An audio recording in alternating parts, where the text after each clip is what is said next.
formalizing conceptual analysis.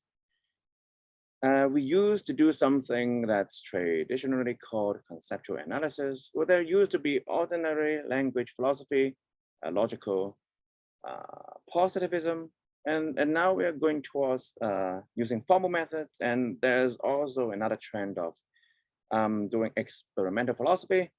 I want to look at what's happening among all these things. But I guess it's common ground that we all collect data. It's just the nature of datum and what they are, what constitute data. And for using formal methods, we theorize using formal descriptions, formal theorizing, some build the theory using only formal apparatus. But in the end, philosophy is an intellectual pursuit. And we do philosophy, we think about problems, and because we use our mind, in order to think, we use our mind. So psychology could be relevant, and it's relevant in the following way, I think, which is the negative experimental philosophy, to see how we have illusions about certain cases. And another thing that's less discussed is construction dependence, how our psychology might have constructed something that's not there otherwise. That's to highlight something that's mind independent, but sometimes something mind dependent without being construction dependent, because like maybe color, some people would think that that's mind dependent, but there's still an objectivity. So I think these things are relevant when we talk about philosophy, how psychology could be relevant. And in the end, I want to see what a philosophical evidence is. So we can go back to, we use formal methods, but we do have to have the data. And in this talk, I want to see what those data are. And I will use the Gettier case in epistemology as an example. I will first talk about intuition. That's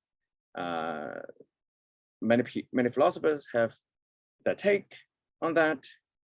And then I'll talk about evidence. Of course, it's not purely evidence as in intuition as evidence. I don't believe in psychologizing the data. That's psychological data and philosophical data. These are two things. So I want to distinguish them. And of course, you might sense something that's going on is, I start with something psychological, and then I go into something philosophical. And expectation, it's psycholocal, and you will see how it relates to, in the end, hypothesizing, confirmation, and constituting knowledge. So I will start with intuition.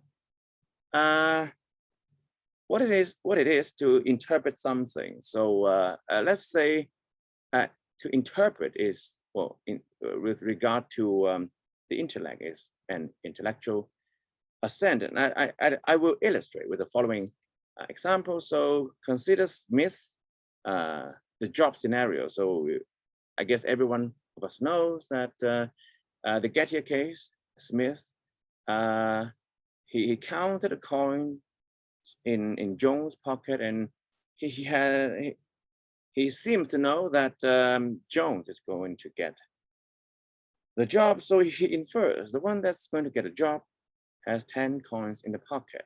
And as it turns out, Smith got the job, and he, unbeknownst to him, had 10 coins in his pocket. So the proposition is true. And when we describe this scenario, we prompt the listener. So does Smith know that the one that gets the job has 10 coins in his pocket? Then it seems he doesn't, right? And that seeming, it's something I want to talk about. Well, veridicality. Usually people talk about that in terms of truth or falsity, or in relation to the world, but consider the difference in the case of perception. Perceptual illusion and hallucination.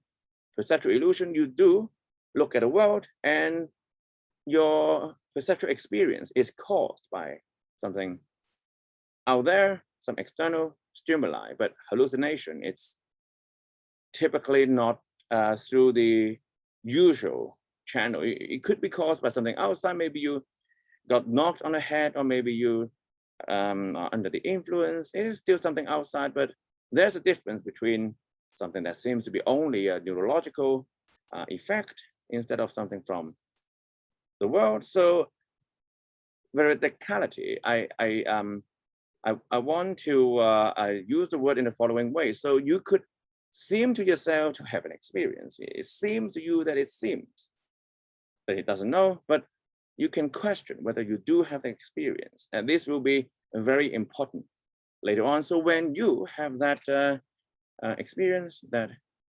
seeming, you will decide either to affirm or not. So when you affirm that, that's when you interpret the experience one way instead of another. And to illustrate that using the affective, it's like apathy when it seems you to be a certain way, but you don't want to embrace that that's your intuition. Maybe you would withhold your assent. You don't affirm that that's how you experience intellectually, and that's not typical. But later on, I'll illustrate why it's important to have this description. And then insight, because just then, let's say we have, when we consider the Gettier case, Smith, the job scenario, we do have that experience, and we affirm that yeah, that's an actual experience that we have. And then I want to talk about intellectual feeling. We know the content of our intuition, the intellectual experience that we just have. Well, whether there is any content or whether even intellectual experience suffers from the sensation, perception, distinction, non-conceptual experience. I'll leave that to later discussion, but at least when we, for cases like this, we roughly could figure out the content, and yeah, the content is that Smith doesn't seem to know, and then we are in a position to decide that to accept our intuition. It seems real, right? And our insight that it seems real. It seems real. We accept our experience, and because the content seems real, the experience, well, I think it's veridical. So, in accepting that, I'm in relation to that proposition, a positive propositional attitude, and suppose that that's factive. And on the other hand, when I have the experience, even if I do assent that experience, I affirm that the experience is veridical, is not a hallucination, I still would be skeptical. Well, maybe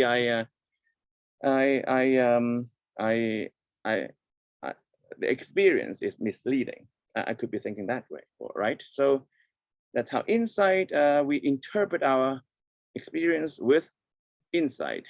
And after having interpreted the experience with insight, and the experience would have constituted evidence. And how do we use evidence? So now we have the evidence of Smith, the epistemic fact of Smith, and then we want to understand that the case, the epistemic fact that he doesn't know. So one way to understand the case, as Gettier laid out in a few sentences, it's because Smith did not believe, well, in virtue of or because of the number of coins in Jones' pocket. However, the proposition is true of Smith's pocket, even though the proposition as a general proposition, the person that get a job has 10 coins in his pocket.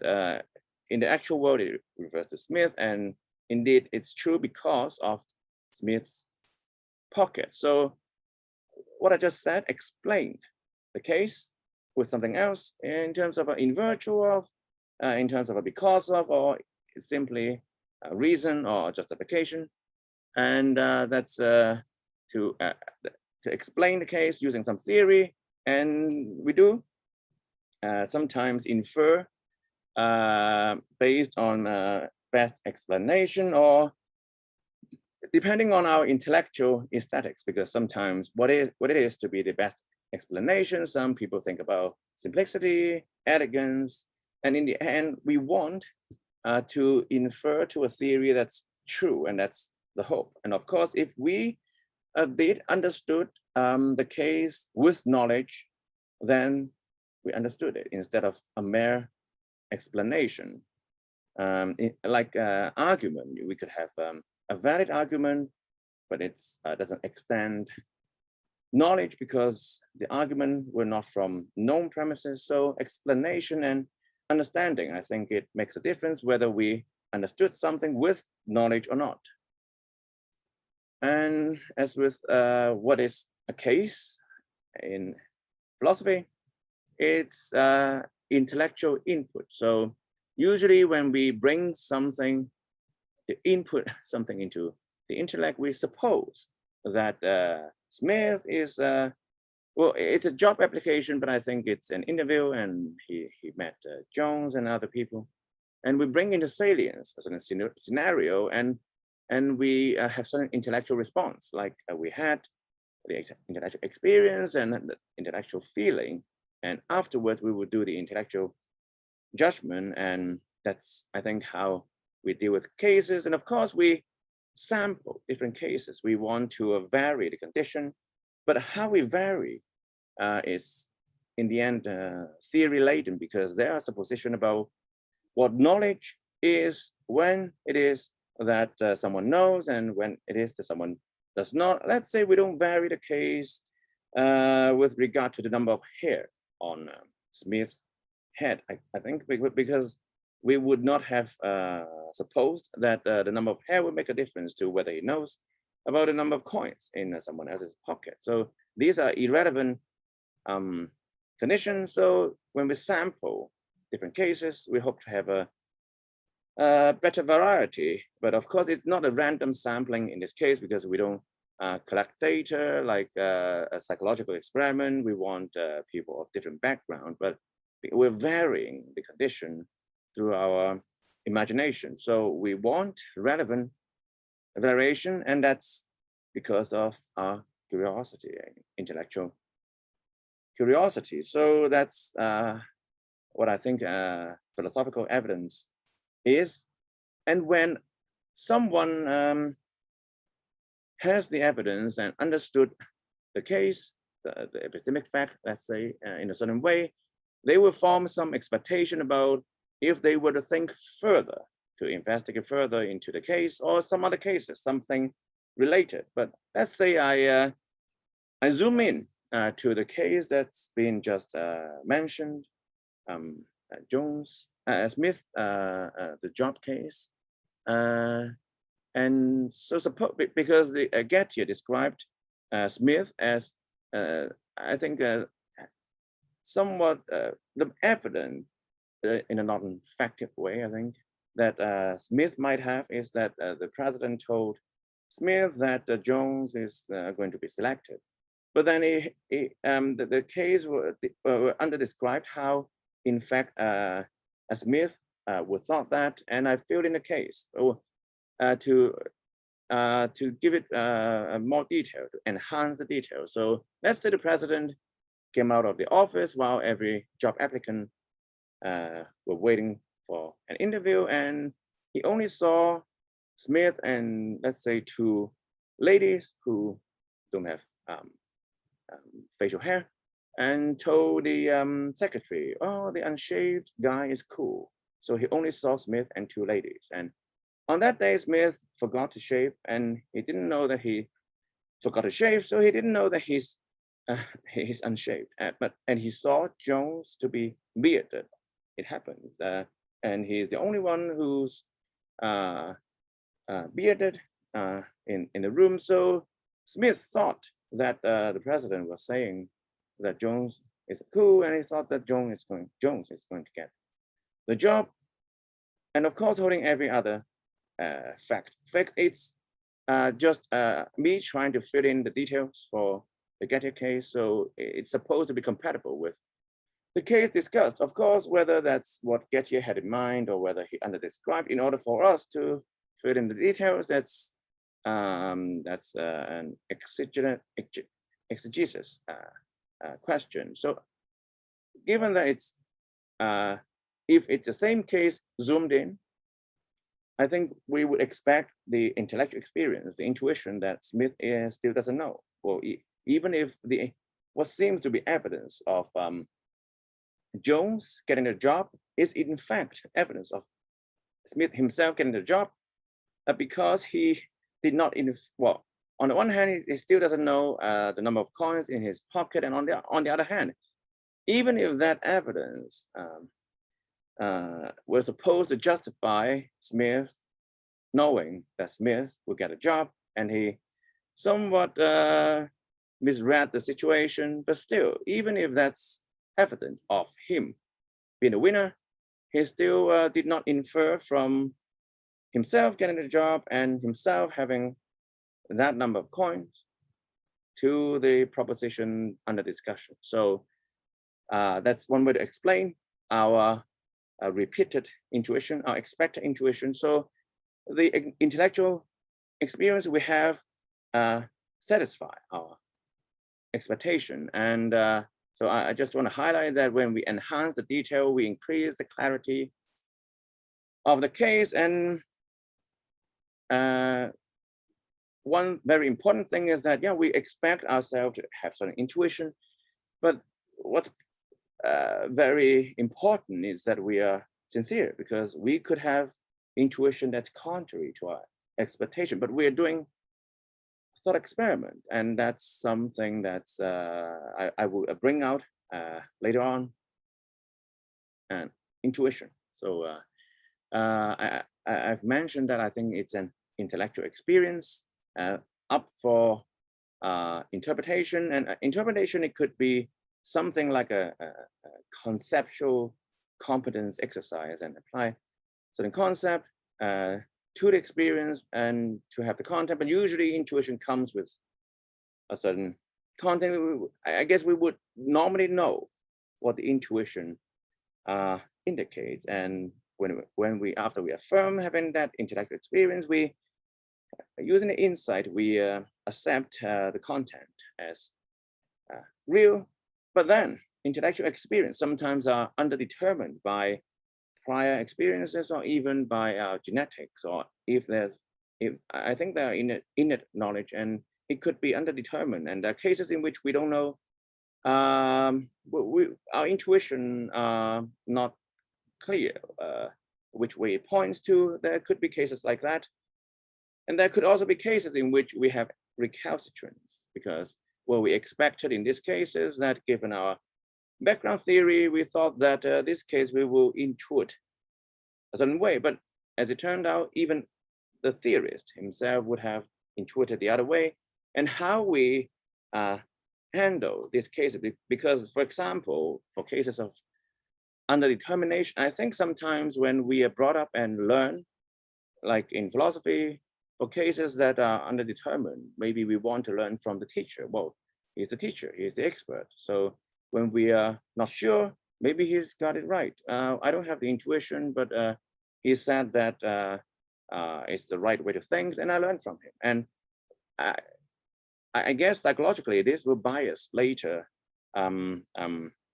conceptual competence, or even simply be either on the right way or not, or the teacher could have been wrong. And in cases of underdetermination, we could have followed the wrong path. And for recalcitrance, of course, I think it's a better choice not to do reflective equilibrium in a way to ignore evidence, deny experiences that are veridical. But that's for later discussion again. At least I think this would have explained disagreement that could be typical in philosophy, especially about cases instead of only about theory explaining the same set of data. So performance, competence, our performance in how we form judgment, or even only with how we affirm or accept experiences, that our performance indicate our competence, how well we do. And it's our intellectual expertise behind what we do when we form those judgments, make those decisions. And the important thing is that sometimes it's when we make those judgment call, as we would call that, it's unclear what we can cite as our reason. And it's important, and I think the virtual epistemology could enlighten us about that. And then fulfillment, confirmation, because I've been talking about experience psychologically and experience. Yeah, I've talked about, because in the end, when we talk about content, it's about the world, or at least things and objects in,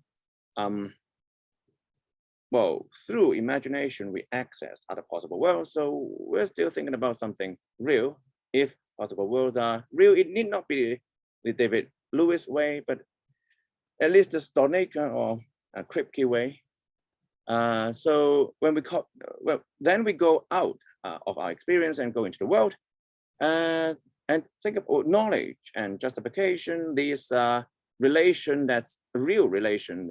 There's a relation that object of study and the whole epistemology, if it is a study of knowledge, then if we are to suppose an objectivity to what knowledge is, one hypothesis is that knowledge entails full justification. And for a hypothesis to be confirmed, we think about cases and bring in different cases of knowledge. And if, as it turned out, that those are cases of full justification, then our hypotheses are confirmed in one more case and one more case, and it will be confirmed more and more.